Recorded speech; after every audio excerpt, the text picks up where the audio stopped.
정말 충격적인 일이 일어났습니다. 최근 CNN에서 방영한 한국 영상으로 인해 많은 중국인들이 분노했다고 합니다. 심지어 본사로 항의 전화가 쉴 새 없이 왔을 정도라고 하는데요. 이 상황을 지켜보던 유명 뉴스 아나운서는 결국 폭탄 발언을 했다고 합니다.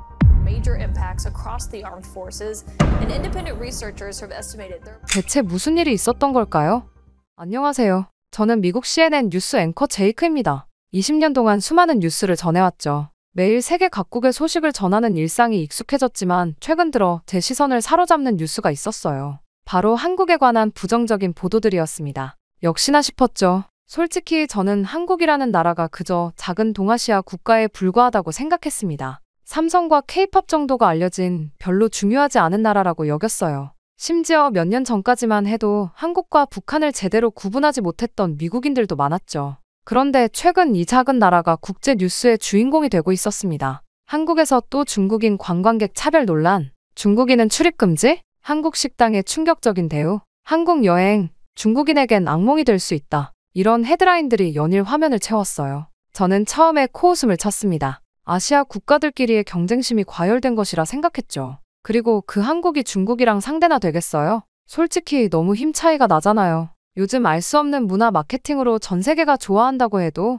사실 그들은 빈 껍데기 뿐이죠. 그러니까 저런 짓까지 하는구나 싶었어요. 분명 중국에 대한 질투심이겠죠. 여전히 발전 없이 열린 마음을 갖고 있지 않는구나 하는 생각이 들었습니다. 역사적으로도 항상 중국의 속국이었다고 하더니 이런 부끄러운 짓을 하다니 웃기더라고요. 그래서 저는 딱히 이것이 크게 중요하지 않은 일이라고 여겼습니다. 말한 대로 그저 웃길 뿐이었죠. 하지만 기사의 양이 점점 많아지면서 흥미가 생겼어요. 편집회의가 끝난 후 저의 후배 기자 마이크가 태블릿을 내밀었어요. 화면에는 한 중국인이 한국 식당에서 쫓겨나는 모습이 담겨 있었습니다. 마이크는 소셜미디어에서 한국 여행 보이콧 해시태그가 유행하고 있다고 했죠. 전 세계적으로 반한 감정이 확산되는 추세였습니다. 영상을 보니 저희 편견은 더욱더 확실해졌습니다. 지나치게 민족주의적이고 배타적인 나라라는 인상이 강했죠. 게다가 이번 중국인 차별 사건은 그저 제 편견을 확인해주는 또 하나의 사례일 뿐이었습니다. 뉴스룸에서 근무하는 중국 출신 동료 리나도 최근 고향 친구들로부터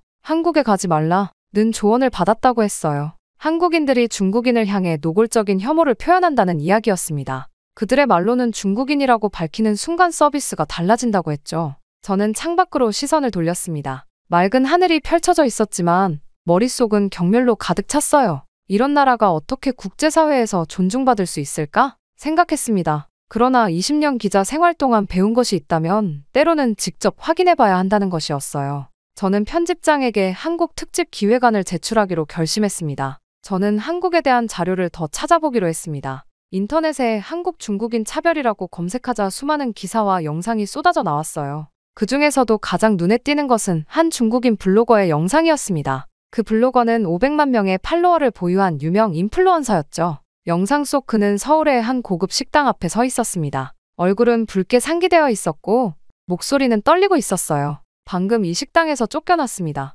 이유는 단 하나, 제가 중국인이기 때문입니다. 그의 말에 믿기지 않았습니다. 21세기에 이런 노골적인 차별이 있다니 말이죠. 블로거는 계속해서 자신의 경험을 이야기했습니다. 식당에 들어가자마자 직원들이 의심스러운 눈빛으로 쳐다봤다고 해요. 메뉴를 받고 중국어로 대화를 나누자 매니저가 다가와 오늘은 예약이 꽉 찼다 며 나가달라고 요청했다고 합니다. 그런데 그 뒤로 들어온 서양인 관광객들은 아무 문제 없이 자리에 앉았다는 거였죠.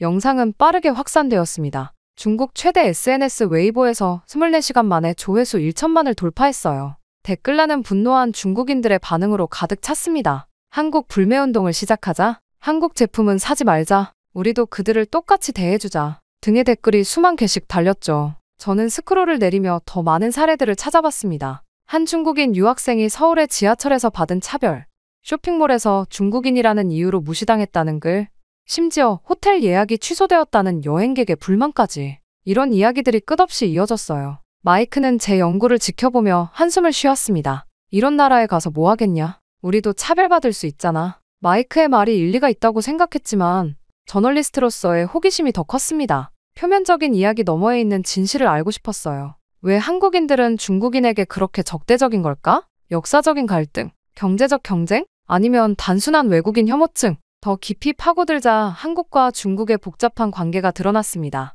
사드 미사일 배치 문제로 인한 경제 보복, 문화 콘텐츠 논쟁, 역사 왜곡 주장까지 두 나라 사이에는 겉으로 보이는 것보다 훨씬 더 깊은 갈등이 있었어요. 그럼에도 불구하고 여전히 의문이 남았습니다. 국가 간 갈등이 개인에 대한 차별로 이어질 만큼 심각한가? 일반 시민들도 그런 감정을 공유하는 걸까? 한국인들은 정말 모든 중국인을 증오하는 걸까? 제 의문은 다음날 아침 더 깊어졌습니다. 중국 국영 매체에서 한국의 반중국 정서에 대한 특집 기사를 내보냈어요. 한국 정부가 암묵적으로 중국인 차별을 용인하고 있다는 주장까지 나왔습니다. 기사는 한국 여행은 중국인의 자존심을 버리는 것과 같다 라는 자극적인 문구로 마무리되었죠. 이제 이 문제는 단순한 관광객 불만에서 국제적인 외교 문제로 확대되고 있었습니다. 저는 점점 더 이 상황에 흥미를 느꼈어요. 마치 거대한 퍼즐을 맞추는 것 같았죠. 각자의 주장과 반박, 증거와 반증이 복잡하게 얽혀 있었습니다. 그렇게 저는 취재 준비를 위해 더 많은 자료를 찾아보았습니다. 그러던 중 또 다른 충격적인 영상을 발견했어요. 한 중국인 관광객이 서울의 유명 백화점에서 물건을 사려다 차별을 당했다는 내용이었습니다. 영상은 중국인 여성이 명품 매장에서 가방을 구경하는 장면으로 시작되었죠. 그녀가 점원에게 중국어로 질문하자 점원의 표정이 순식간에 굳어졌습니다. 그리고는 재고가 없다 며 냉정하게 대답했어요. 하지만 바로 다음 장면에서 서양인 관광객이 같은 가방을 요청했을 때는 미소 띤 얼굴로 친절하게 응대하는 모습이 담겨 있었습니다. 영상 속 상황이 조작된 것이 아닌지 의심스러웠습니다. 하지만 백화점에 CCTV 영상이 첨부되어 있었고 시간대도 일치했어요. 이건 단순한 오해가 아니라 의도적인 차별처럼 보였습니다. 영상의 조회수는 이미 2천만을 넘어섰고 중국 SNS에서는 한국 제품 불매 해시태그가 트렌드 1위를 차지했죠. 백화점 측은 해명 성명을 발표했습니다. 당일 해당 제품의 재고가 실제로 매우 적었으며 점원의 실수로 인한 오해였다 라고 했어요. 하지만 이미 중국 여론은 들끓고 있었습니다. 해명은 오히려 거짓말로 모욕을 더한다 는 비난만 키웠죠. 저는 화면을 응시하며 깊은 생각에 잠겼습니다. 정말 모든 한국인이 중국인을 이렇게 대할까? 중국의 선정 가능성도 배제할 수 없었어요. 하지만 영상 속 차별은 너무 노골적이었습니다. 혹시 한국에 가면 저도 외국인이라는 이유로 이런 대우를 받게 될까? 불편한 생각이 들었죠. 한국 관련 기사를 더 찾아보니 다른 측면도 있었습니다. 한국 언론들은 일부 악성 사례가 확대 재생산되고 있다 며 반박했어요. 또한 중국 정부가 의도적으로 반한 감정을 부추기고 있다 는 분석도 있었습니다. 진실은 양측의 주장 어딘가에 있을 텐데 어디쯤일까요? 사무실로 돌아오는 길에 여러 생각이 교차했습니다. 한국은 정말 그렇게 배타적인 나라일까? 아니면 이것은 국제관계의 복잡한 역학관계가 만들어낸 오해일까? 확실한 건 직접 확인하지 않고는 알 수 없다는 점이었어요. 편집장 사무실에 들어서자 그는 의아한 표정으로 저를 바라봤습니다. 한국? 지금? 왜? 그의 반응은 예상했던 바였죠. 저는 최근 한국과 중국 사이의 갈등 상황과 취재의 필요성을 설명했습니다. 다행히 편집장은 몇 분간의 고민 끝에 취재를 승인해 주었어요. 마이크는 여전히 한국 방문에 내키지 않는 표정이었습니다. 정말 갈 필요가 있을까? 이미 충분한 영상 증거가 있잖아. 그의 말도 일리가 있었죠.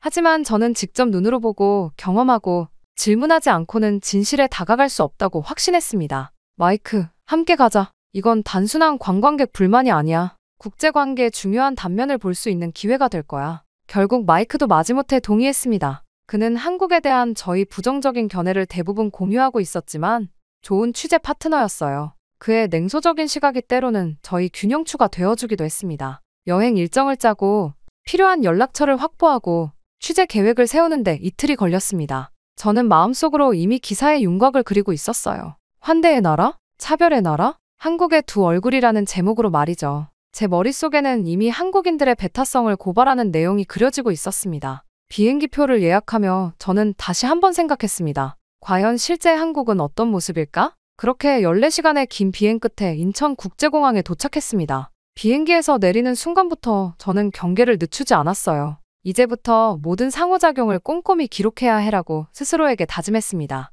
한국인들이 외국인, 특히 아시아계 외국인을 어떻게 대하는지 세심하게 관찰할 준비가 되어 있었죠. 공항 터미널로 들어서자 첫인상은 놀라움이었습니다. 예상과 달리 공간은 넓고 깨끗했어요. 현대적인 디자인과 효율적인 동선이 눈에 띄었습니다. 솔직히 한국의 공항이 이렇게 잘 갖춰져 있을 거라고는 생각하지 못했죠. 마이크도 비슷한 생각이었는지 눈썹을 치켜 올렸습니다. 입국 심사줄에 서자 제 앞에는 중국인 가족이 있었어요. 이제 차별 상황을 목격할 수 있겠구나라고 생각했습니다. 그런데 예상과 달리 입국 심사관은 그들에게 공손하게 대했죠. 기본적인 질문 후 신속하게 입국을 허가했습니다. 특별한 차별이나 불친절함은 보이지 않았어요. 제 차례가 되자 심사관은 영어로 인사했습니다. 미국에서 오셨군요. 방문 목적이 무엇인가요? 저는 관광이라고 대답했어요. 취재 목적을 밝히면 경계할 수 있다고 생각했기 때문이죠. 심사관은 별다른 의심 없이 여권에 도장을 찍었습니다. 그의 태도는 무미건조했지만 불친절하지는 않았어요. 더 효율적인 입국을 위해 자동 출입국 심사대도 마련되어 있었습니다. 몇몇 외국인 관광객들이 이용하고 있었는데 직원들이 친절하게 안내하는 모습이 보였어요. 한 중국인 관광객이 기계 사용에 어려움을 겪자 직원이 달려와 중국어로 간단한 인사와 함께 도움을 제공했습니다. 이런 모습은 제가 들었던 이야기와는 달랐죠. 수화물을 찾는 동안 주변을 계속 관찰했습니다. 공항 직원들은 다양한 국적의 승객들에게 비슷한 태도로 대했어요. 특별히 중국인에게 냉담하거나 서양인에게 더 친절한 모습은 보이지 않았습니다. 오히려 중국어, 영어, 일본어 안내방송이 규칙적으로 나오는 것이 인상적이었죠. 택시 승강장으로 향하는 길에 면세점과 식당들이 즐비했습니다. 중국어 간판과 중국인 직원들도 여러 보였어요. 관광객 유치를 위한 표면적인 친절함일 뿐일까? 의심이 남아 있었습니다. 공항은 결국 국가의 얼굴이니까요. 진짜 한국은 도심에 들어가 봐야 알 수 있을 거라고 생각했죠. 택시 승강장에 도착하자 질서 있게 줄 서 있는 사람들이 눈에 띄었습니다. 저희 차례가 되어 택시에 탑승하자 기사는 미소와 함께 인사했어요. 제가 목적지를 영어로 말하자 그는 고개를 끄덕이며 서울 호텔, 네 알겠습니다. 라고 서툰 영어로 대답했습니다. 놀랍게도 택시 기사는 백미러로 저희를 보며 서툰 중국어로 중국에서 오셨습니까? 라고 물었어요. 저는 아니요, 미국에서 왔습니다. 라고 대답했죠. 그러자 그는 영어로 미국, 뉴욕? 라며 반가워했습니다. 이런 친근한 반응은 예상치 못했어요. 도심으로 향하는 고속도로에서 창밖을 바라보며 생각에 잠겼습니다. 지금까지의 경험은 제가 들었던 이야기와는 달랐어요. 적어도 공항에서는 어떤 차별도 목격하지 못했습니다. 하지만 이것만으로 판단하기는 이르다고 생각했죠. 아직 진짜 한국을 보지 못했어. 관광객이 많이 가는 장소는 표면적으로 친절할 수 있으니까. 마이크는 여전히 회의적이었습니다. 그는 작은 목소리로 공항이나 호텔 같은 관광객 상대 업소는 당연히 친절하지. 진짜는 현지인들이 많은 곳에 가봐야 알 수 있을 거야. 라고 말했어요. 저도 동의했습니다. 하지만 내심 의아했죠. 영상에서 봤던 모습과는 너무 달랐으니까요. 그렇게 호텔에 짐을 풀고 바로 취재를 시작했습니다. 첫 목적지는 명동이었어요. 중국인 관광객들이 가장 많이 찾는 쇼핑 명소라고 했죠. 여기라면 차별 현장을 목격할 수 있을 것이라는 생각이 들었습니다. 명동 거리에 발을 들이자 사람들의 물결에 놀랐습니다. 온갖 언어가 뒤섞인 국제적인 분위기였어요. 중국어, 일본어, 영어, 그리고 물론 한국어가 거리를 가득 채웠습니다. 간판들도 다양한 언어로 되어 있었죠. 특히 중국어 간판이 눈에 띄게 많았습니다. 한 화장품 매장 앞에서 발걸음을 멈췄습니다. 이곳은 중국인들이 즐겨 찾는다는 매장이었어요. 안으로 들어가자 점원이 중국어로 인사했습니다. 제가 영어로 대답하자 자연스럽게 영어로 전환했죠. 매장 안에는 중국인 관광객들이 여럿 있었습니다. 그들을 향한 직원들의 태도는 친절했어요. 어떤 차별적인 모습도 보이지 않았습니다. 옆 매장으로 이동했습니다. 이번에는 마이크와 함께 중국인인 척 중국어 단어를 몇 개 섞어 말해보기로 했어요. 직원의 반응을 살펴보기 위해서였죠. 하지만 예상과 달리 직원은 더 친절하게 대해주는 듯 했습니다. 심지어 중국어로 된 제품 설명서를 찾아주기까지 했어요. 거리로 나와 마이크와 눈을 마주쳤습니다. 그의 표정에도 의아함이 역력했어요. 이상하지 않아? 영상에서 본 것과 너무 다른데. 저도 동의할 수밖에 없었습니다. 지금까지 본 한국은 중국인에게 적대적인 나라가 아니었어요. 다음으로 한식당에 들어갔습니다. 일부러 중국인이 많이 찾는 곳을 선택했어요. 메뉴판은 한국어, 영어, 중국어, 일본어 4가지 언어로 되어 있었습니다. 직원들은 바쁘게 움직이고 있었지만 손님 국적에 따라 대우가 달라지는 모습은 보이지 않았어요. 중국인 단체 관광객들도 불편 없이 식사를 즐기고 있었습니다. 오후에는 경복궁으로 향했습니다. 한국의 대표적인 고궁이라고 했어요. 입구에서 표를 구매할 때 직원은 외국인이라는 이유로 할인된 가격에 표를 판매해 주었습니다. 중국인 관광객들도 같은 혜택을 받고 있었어요. 이것은 차별과는 정반대의 모습이었습니다. 궁궐 안에는 다양한 국적의 관광객들이 있었습니다. 한국 가이드가 중국인 단체를 인솔하며 친절하게 설명하는 모습도 보였어요. 어떤 불편한 상황도 목격할 수 없었습니다. 오히려 중국어 안내판과 가이드북이 곳곳에 비치되어 있었죠. 마이크는 의심을 거두지 않았습니다. 관광지니까 그렇지. 실제 서울 사람들의 일상을 봐야 해. 그의 말도 일리가 있었어요. 저희는 지하철을 타고 강남이라는 번화가로 향했습니다. 그곳에서 실제 한국인들의 일상을 관찰하기로 했죠. 지하철은 깨끗하고 질서정연했습니다. 한국인들은 대부분 자신의 일에 집중하고 있었어요. 스마트폰을 보거나 책을 읽거나 그냥 눈을 감고 쉬고 있었죠. 특별히 외국인을 쳐다보거나 불편한 시선을 보내는 사람은 없었습니다. 강남 거리에서 무작위로 한 카페에 들어갔습니다. 현지인들이 많이 찾는 곳이었어요. 직원은 저희를 보자 영어로 인사했습니다. 주문을 마치고 자리에 앉아 주변을 관찰했죠. 옆 테이블에는 중국어로 대화하는 사람들이 있었습니다. 그들도 특별한 차별 없이 서비스를 받고 있었어요. 하루 종일 서울을 돌아다녔지만 영상에서 봤던 것과 같은 노골적인 차별은 전혀 목격하지 못했습니다. 오히려 다양한 언어로 소통하려는 노력과 외국인을 배려하는 모습이 인상적이었어요. 제 선입견과 많이 달랐습니다. 그렇게 서울 취재 둘째 날, 저는 이른 아침부터 카페에서 커피를 마시며 취재 계획을 세웠습니다. 오늘은 한국에서 중국인들이 차별받았다는 식당들을 직접 방문해 볼 생각이었어요. 그 유명한 블로거가 쫓겨났다는 식당의 위치도 파악해 놓았습니다. 머릿속에는 여전히 의문이 가득했어요. 어제 본 한국은 영상 속 모습과 너무 달랐습니다. 정말 그 영상들은 조작된 것일까? 아니면 내가 운 좋게 차별을 목격하지 못한 것일까? 답을 찾고 싶었죠. 카페에서 1시간가량 머물렀습니다. 노트북으로 자료를 정리하고 방문할 장소들의 리스트를 만들었어요. 그리고 계산을 마치고 다음 목적지로 향했습니다. 택시를 타고 약 15분을 달렸을 때였죠. 갑자기 지갑이 없다는 사실을 깨달았습니다. 순간 식은땀이 났어요. 지갑 안에는 신용카드와 여권 사본, 그리고 적지 않은 현금이 들어있었습니다. 택시 기사에게 급히 이전 카페로 돌아가자고 말했죠. 마음속으로는 이미 누군가 가져갔을 거야 라는 생각이 들었습니다. 특히 외국인의 지갑이라면 더욱 그럴 것 같았어요. 카페에 도착해 허겁지겁 뛰어들어갔습니다. 아침에 앉았던 자리는 이미 다른 손님이 차지하고 있었어요.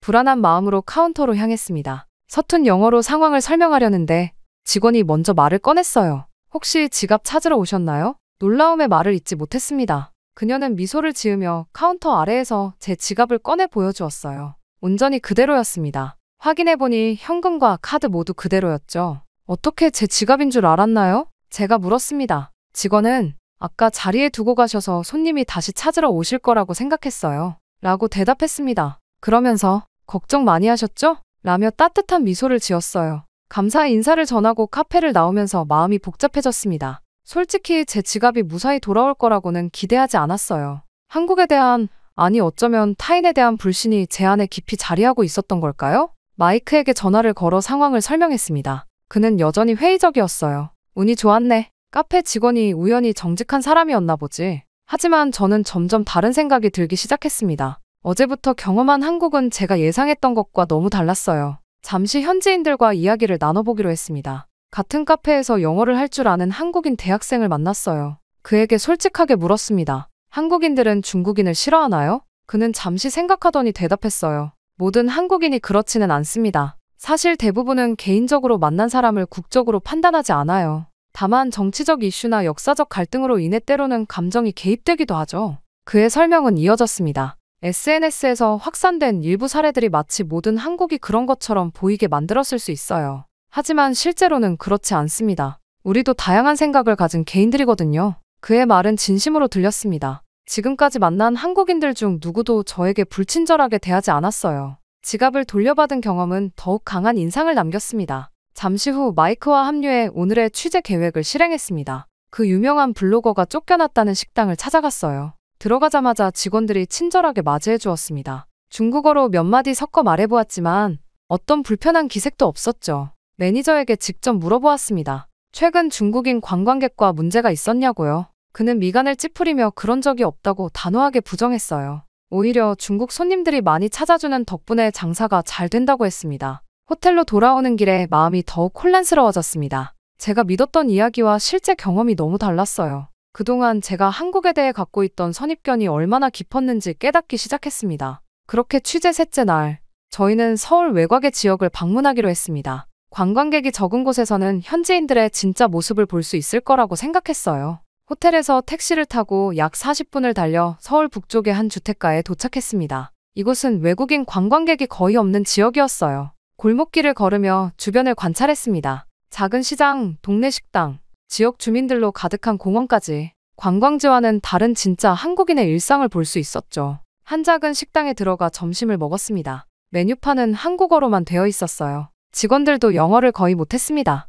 그럼에도 그들은 최선을 다해 저희를 도우려 했어요. 손짓과 사진, 단편적인 영어 단어들을 섞어가며 소통했습니다. 불편한 기색은 전혀 없었어요. 식사 후 동네를 더 둘러보기로 했습니다. 이때 마이크가 화장실에 가는 동안 저는 공원 벤치에 앉아 노트북을 열었어요. 지금까지의 경험을 기록하려고 했죠. 하지만 갑자기 휴대폰이 보이지 않았습니다. 주머니, 가방, 노트북 케이스까지 모두 뒤졌지만 찾을 수 없었어요. 순간 아침에 탔던 택시가 떠올랐습니다. 휴대폰을 택시 좌석에 두고 내렸을 가능성이 컸어요. 가슴이 철렁 내려앉았습니다. 그 안에는 취재 내용과 연락처, 사진 등 중요한 정보가 가득했죠. 게다가 낯선 나라에서 휴대폰 없이 생활한다는 것은 상상하기 어려웠습니다. 마이크가 돌아오자 상황을 설명했습니다. 그는 표정이 어두워졌어요. 이번엔 운이 없었네. 택시에 두고 내린 거라면 찾기 어려울 거야. 저도 그렇게 생각했습니다. 지갑을 찾은 것만 해도 행운이었죠. 같은 행운이 2번 연속될 리는 없다고 생각했어요.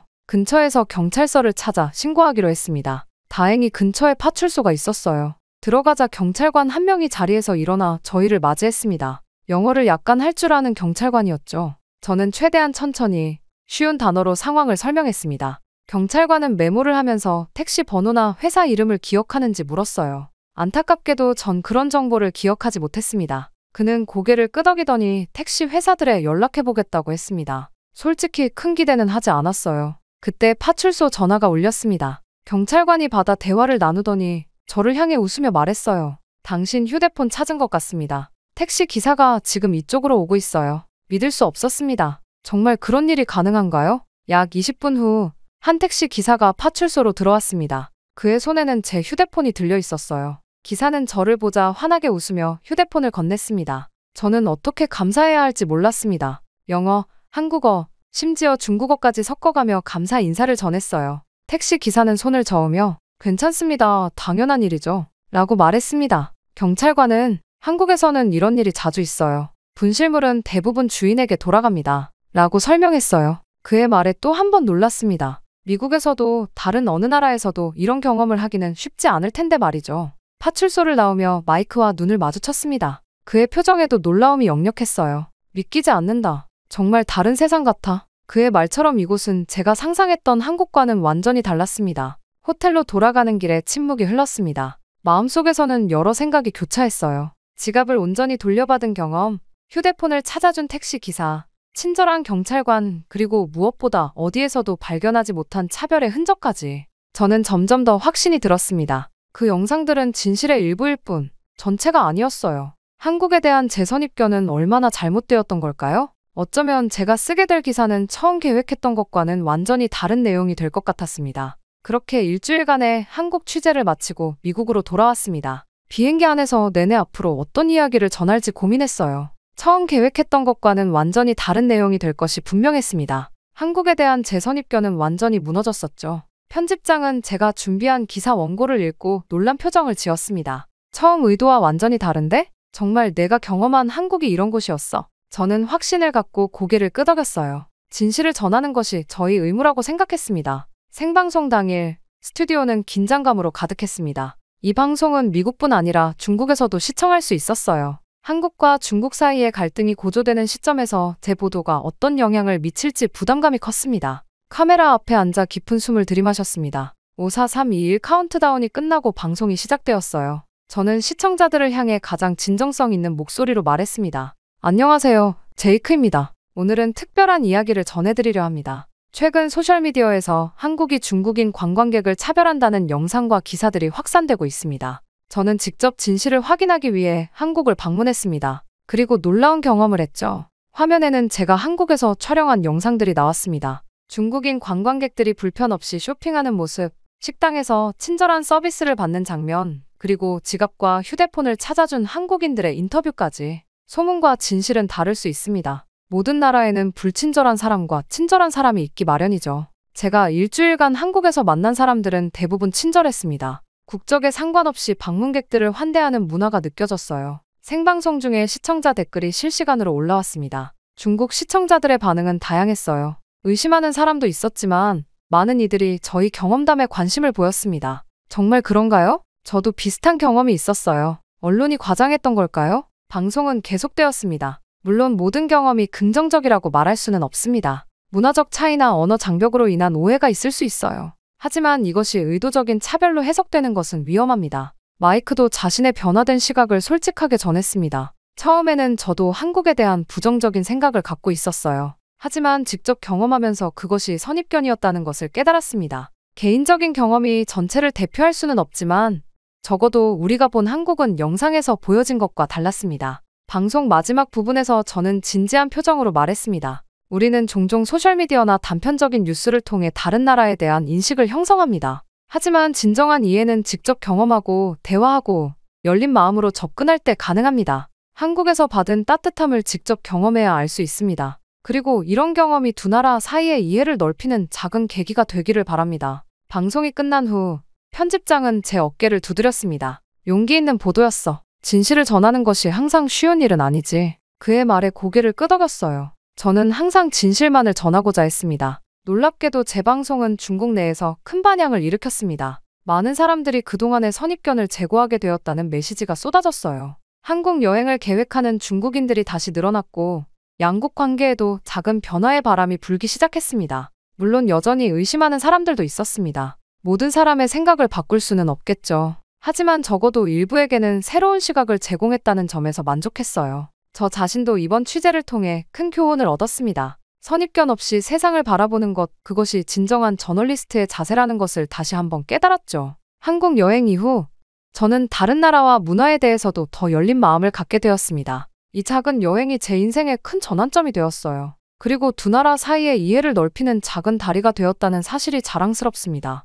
충격적인 일이 벌어졌습니다. 최근 수많은 미군들이 한국으로 향하고 있다고 합니다. 특히 고위 장교들마저 자원에서 한국 근무를 신청하는 사례가 급증하고 있다고 하는데요. 심지어 미 국방부 안에서는 이제 한국이 미군들에게 단순한 임무지가 아니라 그 이상의 의미가 됐다는 분석까지 나오고 있을 정도라고 합니다. 대체 왜 미군들은 한국으로 몰려가고 있는 걸까요? 안녕하세요. 저는 에릭 존슨이라고 합니다. 미 육군 대위로 근무하고 있죠. 세계 1위 강국에서 높은 직위를 가지고 있는 만큼 저는 항상 자부심을 가지고 살아왔어요. 반면 아시아 국가들은 제게 그저 국방 후진국일 뿐이었습니다. 그 중에서도 특히 한국이란 나라는 최악이었죠. 북한보다도 약한 나라라고 생각했습니다. 게다가 최근 뉴스에서 본 한국은 정치적으로 불안정하고 군사력도 미미한 수준이라 여겼어요. 우리 미군이 지키지 않았다면 진작 북한에게 점령당했을 거라 생각했습니다. 게다가 최근엔 대통령도 없는 나라라니 제 생각이 맞았던 거죠. 그저 미국의 보호가 필요한 약한 나라. 그게 제가 생각하는 한국이었어요. 다른 부분도 마찬가지였습니다. 삼성, 현대, 그런 기업들을 가진 나라라지만 결국 미국의 기술력이 없었다면 아무것도 아니었겠죠. 그런 제게 한국 발령 소식이 전해졌습니다. 처음 들었을 때는 귀를 의심했어요. 미군이 지키고 보호해야 할 약한 나라. 그곳에서 무얼 배울 수 있을까? 그저 시간 낭비라고 생각했습니다. 발령 소식을 들은 날, 아버지는 제 어깨를 두드리며 말씀하셨어요. 한국은 우리의 중요한 동맹국이야. 자부심을 가지고 다녀오거라. 하지만 저는 코웃음만 쳤습니다. 동맹이라고요? 우리가 일방적으로 지켜주는 관계일 뿐이라 생각했죠. 짐을 싸는 날이었어요. 그때 할아버지께서 갑자기 저를 부르셨습니다. 평소엔 말씀이 없으시던 분이었는데 이상하게도 그날은 달랐어요. 에릭, 잠깐 앉아보거라. 할아버지의 목소리에는 제가 한 번도 들어본 적 없는 감정이 묻어 있었습니다. 마치 오래된 보물 상자를 열어보는 것 같은 설렘이랄까요? 내가 생각하는 한국은 지금과 다를 거야. 가보면 알게 될 거다. 할아버지의 말씀은 짧았지만 왠지 모를 무게감이 느껴졌어요. 할아버지께서는 한군 전쟁에 참여하신 경험이 있었거든요. 물론 그때는 그저 연세가 드셔서 하시는 말씀으로만 여겼습니다. 짐을 싸면서도 계속 생각했어요. 왜 하필 한국일까? 아프가니스탄이나 이라크 같은 실전 지역이었다면 얼마나 좋았을까? 제 군 경력에 한국 근무는 그저 시간 채우기용 기록이 될 뿐이라고 생각했습니다. 그러다 출발 전날 밤 할아버지의 옛 군복을 우연히 발견했어요. 태극기 휘장이 달린 그 군복을 보며 할아버지께서 하신 말씀이 다시 떠올랐습니다. 하지만 그때까지도 저는 그 말씀의 진정한 의미를 이해하지 못했죠. 이른 아침, 가족들과 작별 인사를 나눴어요. 아버지는 여전히 자부심에 대해 말씀하셨고, 어머니는 걱정스러운 눈빛으로 바라보셨습니다. 공항으로 향하는 차 안에서 저는 생각했어요. 한국이라니 최악이야. 그저 거쳐가는 곳일 뿐이야. 빨리 다른 임무지로 발령받아 실전을 경험하고 싶어. 비행기에 오르면서도 제 마음은 무거웠습니다. 14시간의 긴 비행. 창 밖으로 보이는 구름들을 보며 한숨만 내쉬었죠. 그때까지만 해도 저는 몰랐습니다. 이 비행이 제 인생을 완전히 바꿔놓을 거라는 걸요. 할아버지의 말씀은 제 귓가에 맴돌았어요. 내가 생각하는 한국은 지금과 다를 거야. 그 말의 의미를. 그리고 앞으로 제가 마주하게 될 놀라운 변화들을. 그때 저는 아무것도 알지 못했습니다.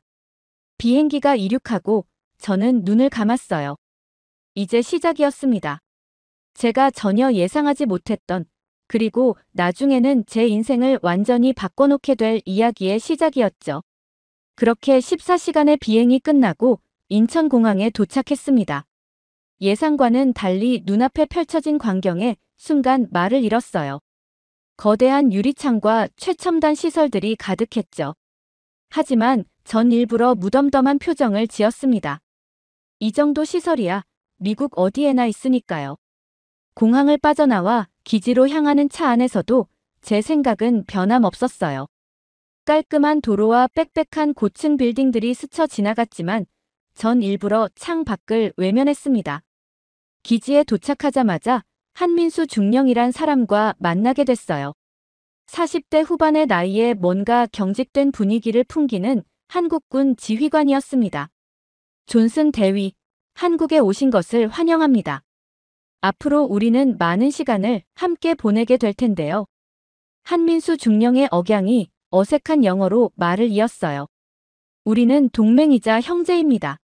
앞으로 한미연합훈련도 강화될 예정이고 양국 군사 협력도 더욱 긴밀해질 것입니다.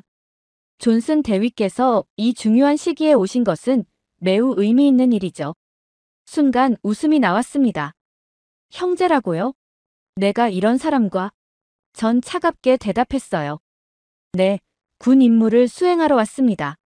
한민수 중령은 제 차가운 반응에도 아랑곳하지 않고 기지 안내를 시작했습니다. 훈련 일정표를 보여주며 설명하는데 솔직히 절반도 이해가 되지 않았어요. 너무 빡빡한 일정에 이해할 수 없는 규칙들이 가득했죠. 500시의 기상에서 510시까지 집합입니다. 1분이라도 늦으면 안 되죠. 한민수 중령의 말에 전 고개를 절레절레 저었어요. 미군 기지에서는 상상도 할 수 없는 일정이었습니다. 더 황당한 건 그 다음이었어요. 식사 시간은 정확히 15분입니다. 선임이 먼저 식사를 마치고 자리를 비워야 후임이 앉을 수 있죠. 이건 또 무슨 규칙인가 싶었습니다. 훈련장으로 이동하면서 한국 군인들을 마주쳤어요. 그들은 한민수 중령을 보자마자 허리를 90도로 굽혀 인사했습니다. 너무 과하다고 생각했죠. 미군은 간단한 경례면 충분한데 말이에요. 존슨 대위도 한국에 있는 동안은 우리 문화를 존중해 주셨으면 합니다. 한민수 중령의 말에 전속으로 한숨을 쉬었어요. 이런 구시대적인 문화를 왜 따라야 하는지 이해할 수 없었습니다. 하루 종일 기지를 둘러보고 규칙을 들으면서 제 반발심은 점점 커져갔어요. 이건 제가 알던 군대의 모습이 아니었습니다. 너무 경직되고 너무 형식적이고 그저 비효율적으로만 보였죠. 숙소로 돌아와 침대에 누웠을 때 문득 이런 생각이 들었습니다. 이곳에서 과연 1년을 버틸 수 있을까? 천장을 바라보며 한숨만 나왔어요. 이제 겨우 첫날이 끝났을 뿐인데 벌써부터 시간이 너무 더디게 흐르는 것만 같았습니다. 그렇게 답답한 기지 생활이 일주일째 이어졌습니다. 주말이 되자 저는 무작정 기지를 빠져나왔어요. 숨통이 막힐 것 같았거든요. 지하철역으로 향했습니다. 지하철을 타는 순간 놀라움의 연속이었어요. 휴대폰으로 결제하는 사람들, 지하철 안의 와이파이, 초고화질 스크린의 안내판. 제가 알던 후진국의 모습이 아니었죠. 서울역에 도착했을 때는 더 큰 충격이 기다리고 있었습니다. 마치 영화 속 미래 도시 같았어요. 반짝이는 고층 빌딩들, 질서정연한 거리, 그리고 어디를 가도 넘쳐나는 첨단 기술들. 제가 알던 한국이 아니었죠. 머릿속이 혼란스러웠습니다. 사람들의 모습도 제가 상상하던 것과 달랐어요. 세련된 패션, 최신 스마트폰, 그리고 무엇보다 거리를 걷는 모습에서 자부심이 느껴졌습니다. 이런 모습을 보며 제 안의 편견이 흔들리기 시작했어요. 이해할 수 없는 혼란스러움이 밀려왔죠. 시장통을 지나다 길을 잃었습니다. 영어로 된 안내판도 없고 휴대폰 지도도 익숙하지 않았죠. 그때 한 노부부가 다가왔어요. 제 곤란한 표정을 보고 알아채신 듯 했습니다. 어디 가려고 하는 거유? 할아버지의 어설픈 영어에 처음엔 짜증이 났어요. 하지만 할머니가 건네는 따뜻한 미소에 마음이 조금 누그러졌죠. 노부부는 제게 손짓을 했습니다. 따라가 보니 작은 식당이었어요. 우리 집이요. 밥 먹고 가요. 경계심이 들었지만 왠지 거절할 수 없었습니다. 된장찌개가 나왔어요. 처음 보는 음식이었죠. 반찬도 수없이 많았습니다. 수저 사용법도 서툴렀지만 할머니가 젓가락 잡는 법을 하나하나 가르쳐 주셨어요. 처음 맛보는 된장찌개의 맛은 충격적이었습니다. 이상한 냄새가 날 거라 생각했는데 입안 가득 퍼지는 깊은 맛이 감동적이었어요. 할아버지는 천천히 말씀하셨습니다. 우리 아들도 미국에 있소. 당신을 보니 우리 아들 생각이 나는구려. 그 말에 왠지 마음이 따뜻해졌어요. 하지만 이런 따뜻한 감정도 잠시였습니다. 월요일 기지로 복귀하자마자 한민수 중령과 훈련이 시작됐어요. 이번 작전은 한국군 방식대로 진행하겠습니다. 소규모 부대를 여러 개로 나눠 동시다발적으로 움직이는 겁니다. 한민수 중령의 말에 즉시 반발했어요. 그건 너무 위험합니다. 우리 미군은 대규모 부대가 한 번에 강력하게 치고 나가는 방식을 선호합니다. 그게 더 효율적이에요. 팽팽한 긴장감이 감돌았어요. 서로의 작전 방식을 고집하며 한 발짝도 물러서지 않았죠. 존슨 대위, 우린 형제 아닙니까? 한민수 중령의 말에 참았던 말이 터져 나왔습니다. 우리는 형제가 아닙니다. 그냥 협력할 뿐이에요. 차갑게 내뱉은 제 말에 한민수 중령의 표정이 굳어졌어요. 훈련은 최악이었습니다. 서로 다른 작전 방식으로 인해 계속해서 충돌이 일어났죠. 결국 한민수 중령과 등을 돌린 채 훈련을 마쳤어요. 숙소로 돌아오는 길, 주말에 만난 노부부의 따뜻했던 모습과 한민수 중령과의 차가운 대립이 계속 머릿속을 맴돌았습니다. 뭔가 이상한 감정이 가슴 한켠에서 자리 잡기 시작했어요. 이곳은 제가 알던 한국이 아니었고 한국인들도 제가 생각하던 모습이 아니었습니다. 하지만 아직은 그 감정을 인정하고 싶지 않았어요. 복잡한 감정을 뒤로한 채 본격적인 한미연합훈련이 시작됐습니다. 첫날부터 제 생각은 완전히 뒤집혔어요. 한국군의 움직임은 예상과 달리 정확하고 치밀했습니다. 특히 놀라웠던 건 그들의 조직력이었어요. 각 부대가 마치 하나의 유기체처럼 움직였죠. 소규모 부대로 나눠 동시다발적으로 진행되는 작전도 완벽하게 수행했습니다. 한민수 중령의 지휘 스타일도 달리 보이기 시작했어요. 그의 작전 방식에는 분명한 이유가 있었습니다. 지형을 고려한 전술, 최소한의 병력 손실을 위한 계산, 모든 것이 논리적이었죠. 존슨 대위, 우리의 방식이 다르다고 틀린 건 아닙니다. 서로를 이해하고 배우면 더 강해질 수 있죠. 한민수 중령의 말이 이제야 이해되기 시작했어요.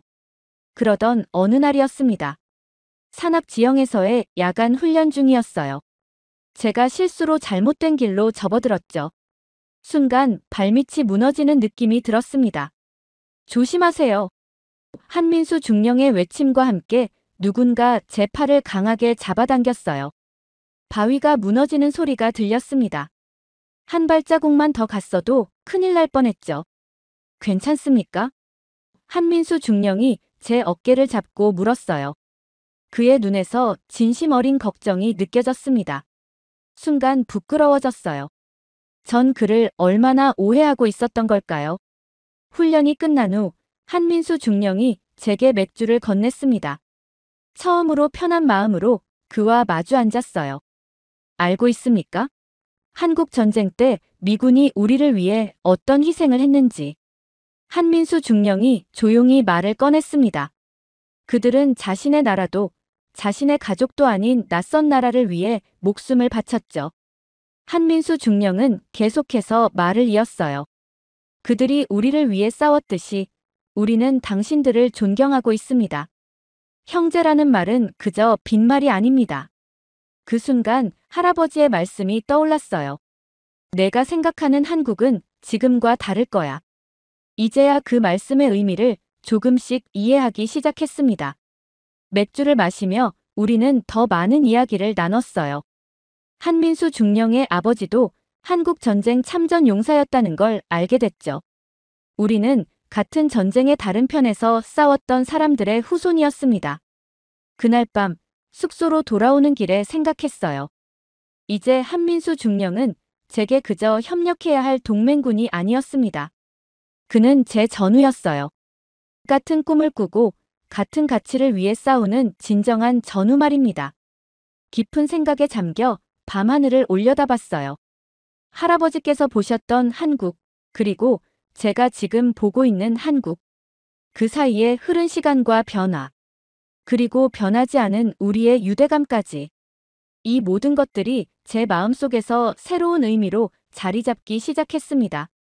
시간이 지날수록 한국에서의 생활이 달라졌습니다. 처음엔 낯설기만 하던 모든 것들이 이젠 자연스러워졌죠.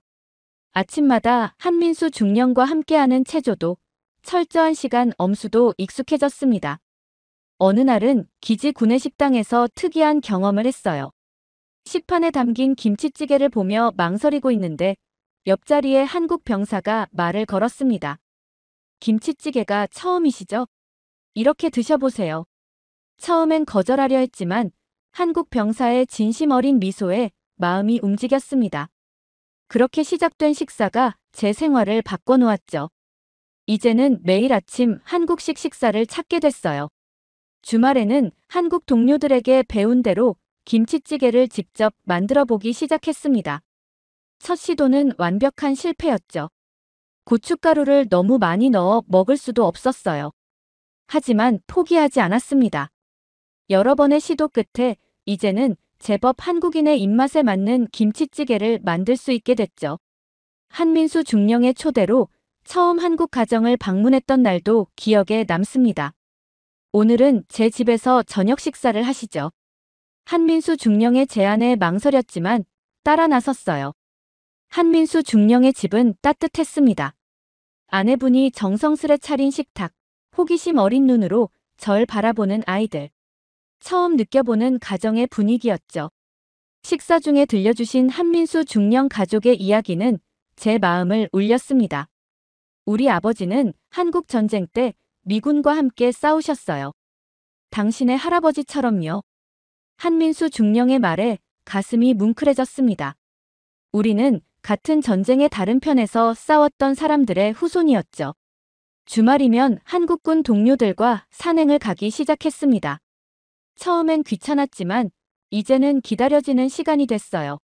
산 정상에서 나누는 도시락, 맥주 한 캔의 여유로움. 이런 순간들이 쌓여 한국이 조금씩 특별해졌습니다. 회식 자리도 달라졌어요. 처음엔 이해할 수 없었던 한국의 회식 문화가 이제는 즐거워졌죠. 한국 군가를 따라 부르고 소주 한 잔을 나누며 동료들과 진심 어린 대화를 나눴습니다. 한민수 중령은 제 변화를 눈여겨보고 있었나 봅니다. 존슨 대위, 이제 한국인보다 더 한국인 같군요. 농담처럼 던진 말이었지만 그 말이 사실이란 걸 저도 느꼈어요. 기지박 생활도 자연스러워졌습니다. 시장 골목에서 만난 노부부의 식당은 이제 제 단골이 됐어요. 할머니는 매번 반찬을 하나씩 더 얹어주셨고 할아버지는 어설픈 영어로 이야기를 나누려 하셨죠. 그러던 어느 날 예상치 못한 소식을 받았습니다. 미 본부에서 온 복귀 명령이었어요. 갑작스러운 소식에 마음이 복잡해졌습니다. 이제 막 한국에서의 삶이 편안해지기 시작했는데 말이죠. 책상 위에 놓인 복귀 명령서를 보며 생각했습니다. 이곳에서의 시간이 너무 짧게 느껴졌어요. 한국은 더 이상 제게 그저 임무지가 아니었습니다. 어느새 제 마음속에 깊이 자리 잡은 곳이 됐죠. 창밖으로 보이는 기지의 풍경이 새삼 특별하게 다가왔습니다. 아침마다 보던 태극기, 수의실에서 늘 밝게 인사하던 한국군 병사들, 이 모든 것들이 이제는 그리움으로 남게 될 거란 생각에 가슴이 먹먹해졌어요. 복귀까지 남은 시간이 이제 얼마 없었습니다. 하지만 이상하게도 초조하거나 급하지 않았어요. 오히려 남은 시간 동안 한국의 모든 것을 더 깊이 느끼고 싶다는 생각뿐이었죠. 마지막 짐을 정리하면서 문득 창밖을 바라봤습니다. 처음 이곳에 왔을 때는 모든 것이 낯설고 불편했는데 이제는 이 풍경마저 그리워질 것 같았어요. 한국은 어느새 제게 제2의 고향이 되어 있었습니다. 한민수 중령과의 마지막 인사는 아침 조회 시간이었어요. 평소처럼 굳은 표정으로 서 있던 한민수 중령이 제게 다가왔습니다. 존슨 대위, 이제 떠나시는군요. 당신은 이제 한국군보다 한국군 같소. 그 말을 듣는 순간 왠지 모를 자부심이 느껴졌죠. 한민수 중령은 주머니에서 무언가를 꺼냈어요. 태극기 휘장이었습니다.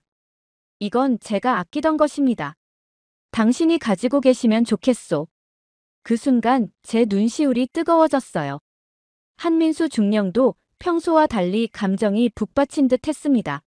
중령님, 제게 많은 것을 가르쳐 주셔서 감사합니다. 제 말에 한민수 중령은 고개를 끄덕였어요. 마지막 악수를 나누는데 그의 손에서 따뜻한 정이 전해져 왔습니다.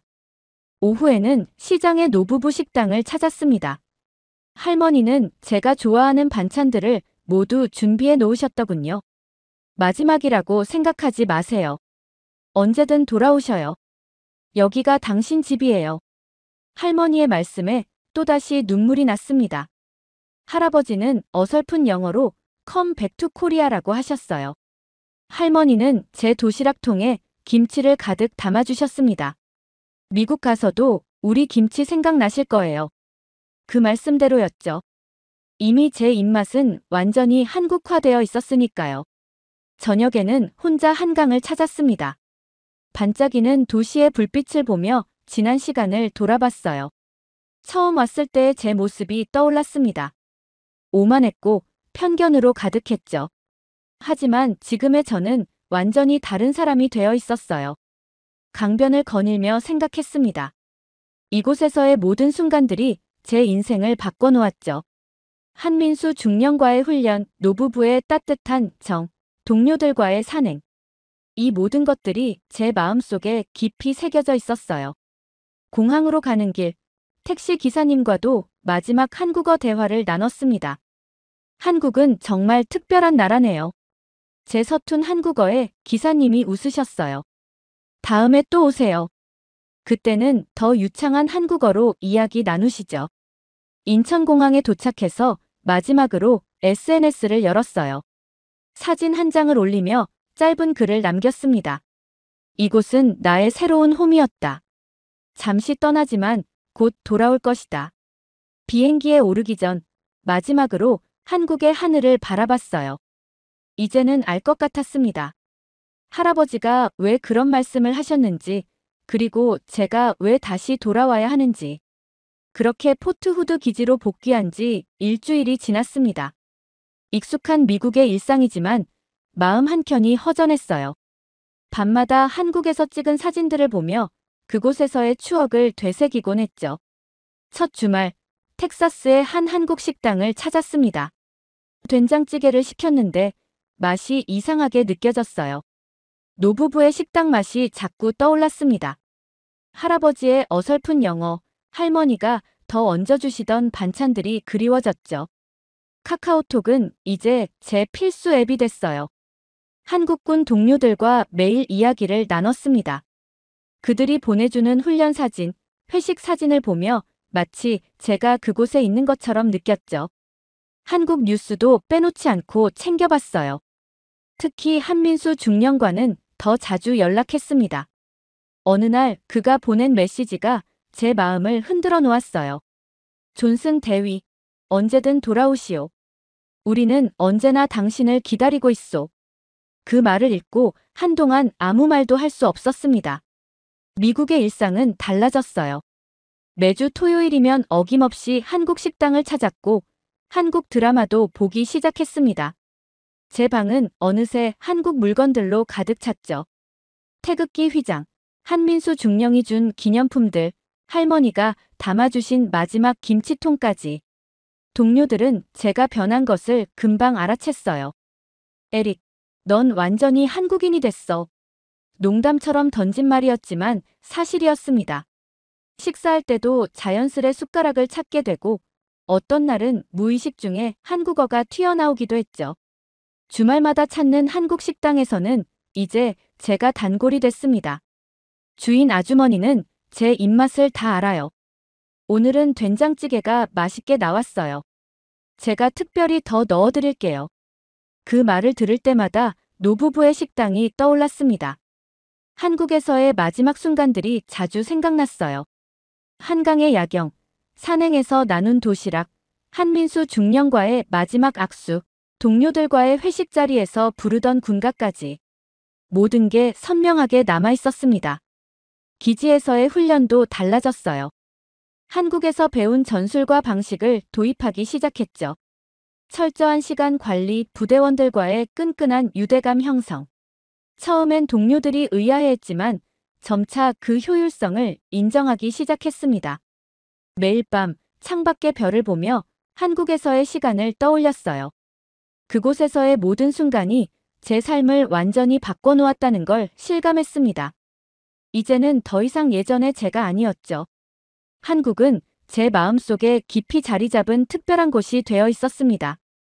그러던 어느 날 기지 식당에서 마이크를 만났습니다. 한국에서 함께 근무했던 전우였죠. 마이크의 얼굴에서 묘한 설렘이 느껴졌어요. 에릭, 나 한국 장기 파견 신청했어. 2년 더 있을 수 있게 됐어. 마이크의 말에 가슴이 쿵 하고 울렸습니다. 마이크는 이야기를 이어갔어요. 한국에서 보낸 시간이 내 인생에서 가장 행복했어. 그래서 결심했지. 좀 더 오래 그곳에 머물고 싶어서. 그의 말을 들으며 제 마음속에서도 무언가가 움직이기 시작했습니다. 그날 밤 할아버지의 말씀이 다시 떠올랐어요. 내가 가서 본다면 그곳이 너의 미래가 될 수도 있다. 처음에는 이해할 수 없었던 그 말씀이 이제야 가슴 깊이 와닿았습니다. 다음 날 아침 아버지께 전화를 걸었어요. 아버지, 저도 한국 장기 파견을 신청하려고 합니다. 잠시 침묵이 흘렀죠. 그리고 아버지의 뜻밖의 대답이 들려왔습니다. 내 할아버지도 그러실 줄 알았단다. 사실 할아버지께서도 한국에 더 오래 머물고 싶어 하셨다는 걸 최근에 알게 됐단다. 어머니는 처음엔 걱정하셨어요. 그곳에서 잘 지낼 수 있을까? 하지만 제가 한국에서 찍은 사진들과 동영상을 보여드리자 마음을 바꾸셨습니다. 내가 행복해 보이는구나. 엄마는 내 선택을 응원할게. 장기 파견 신청서를 준비하기 시작했어요. 한국어 공부도 시작했습니다. 더 오랜 시간 한국에 머무르려면 언어는 필수니까요. 책상 위에는 한국어 교재가 가득했죠. 매일 밤 한국어 강의를 들으며 꿈을 키워갔어요. 한민수 중령에게 제 결심을 알렸습니다. 중령님, 저 다시 한국으로 가고 싶습니다. 이번에는 더 오래요. 한민수 중령의 답장이 왔어요. 기다리고 있겠소. 우리는 이제 진정한 전우니까. 필요한 것들은 제가 도와드리겠소. 주말마다 한국 식당에 가는 것도 새로운 의미를 가지게 됐습니다. 주인 아주머니와 한국어로 대화하는 연습을 했어요. 아주머니, 저 곧 한국 다시 갈 거예요. 더 오래 있을 거예요. 서툰 한국어에 아주머니가 환하게 웃으셨습니다. 이제 제 방의 풍경도 바뀌었어요. 벽에는 한국 지도가 걸려 있고 책상에는 한국어 교재와 필기장이 가득합니다. 장기 파견에 필요한 서류들도 차곡차곡 준비해 나갔죠. 매일 밤 한 페이지씩 한국어를 공부하며 그날이 오기를 기다립니다. 할아버지의 군복을 다시 꺼내 보았어요. 태극기 휘장이 달린 그 군복을 보며 생각했습니다. 이제 저는 그분이 사랑했던 나라에서 더 오랜 시간을 보내려 합니다. 할아버지께서 못다 이룬 꿈을 제가 이어가고 싶었죠. 책상에 앉아 오늘도 한국어 교재를 펼쳤습니다. 한 글자 한 글자를 정성스레 써내려가며 생각했어요. 다시 돌아갈 날이 멀지 않았다. 처음 한국에 갔을 때 전 많은 편견을 가지고 있었습니다. 약한 나라, 미국의 보호가 필요한 나라, 발전하지 못한 나라. 하지만 그건 모두 제 무지에서 비롯된 오만한 생각이었죠. 한국은 제게 많은 것을 가르쳐줬어요. 치열한 전쟁의 아픔 속에서도 놀라운 발전을 이룬 저력, 인정 많고 따뜻한 정, 그리고 무엇보다 진정한 동맹이 무엇인지를 한민수 중령과 노부부를 통해 배운 한국인의 마음은 제 삶을 완전히 바꿔놓았습니다. 이제는 압니다. 편견은 무지에서 비롯된다는 걸. 그리고 그 편견을 깨는 것이야말로 우리가 진정한 인간으로 성장하는 길이란 걸. 한국은 제게 그런 가르침을 준 소중한 곳이에요. 창밖의 달을 바라보며 미소 지었습니다. 같은 달이 한국에서도 빛나고 있겠죠. 그리고 저는 곧 그 달빛 아래에서 또 다른 성장을 시작하게 될 겁니다.